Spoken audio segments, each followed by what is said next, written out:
with just a little parade of the peacocks, of the highly successful ones with all of their money, the obsession with celebrities, nothing but spiritual malnutrition, emptiness of the soul, and moral constipation. Y'all know what that is?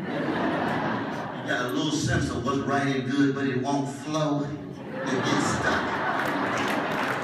Too much greed, too much avarice, too much obsession with other people think about us, too much trying to keep up with the Joneses. We don't never get a sense of what it is to really experience genuine commitment to integrity just because it's right and moral and just. Don't have to worry about the financial payoff.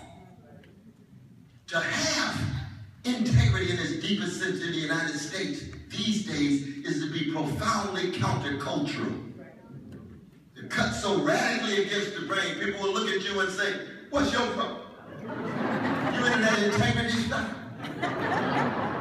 You into telling the truth and bearing witness? Don't you know you're going to get crushed? Don't you know you're going to get marginalized? Don't you know you're going to get misconstrued? You better get into the mainstream. And what is the mainstream? Oh, it's that rat race. I can hear my grandma saying, even the winner of the rat race is still a rat. You're talking about being human beings.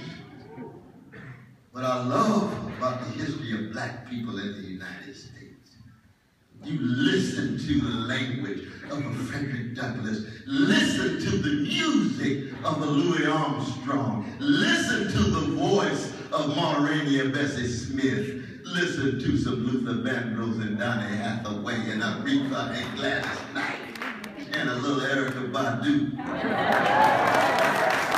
What do you hear?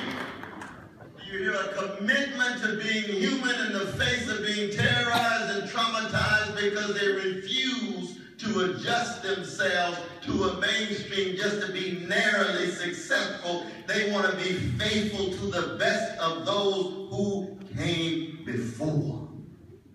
And that's one of the reasons why, when we talk about serious freedom in the United States and democracy in the United States, it was the conception of freedom of those below, of the slaves, of indigenous peoples, women against patriarchy, gay brothers and lesbians, sisters, and bisexuals and trans and cis against restriction.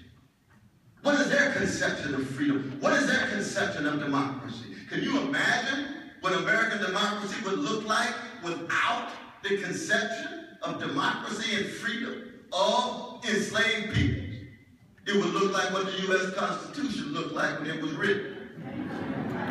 And it remained a pro-slavery document in practice for almost 80 years. Oh, Brother West, that sounds anti-American. You against the Constitution? No, I'm against lying. I'm against vendetta. I'm against hypocrisy. Oh, there's some beautiful words in the Constitution. But between 1789 and 1863, it was pro-slavery in practice. I want to see your practice. Don't tell me what you wrote down on paper if you're not willing to enact it in your practice.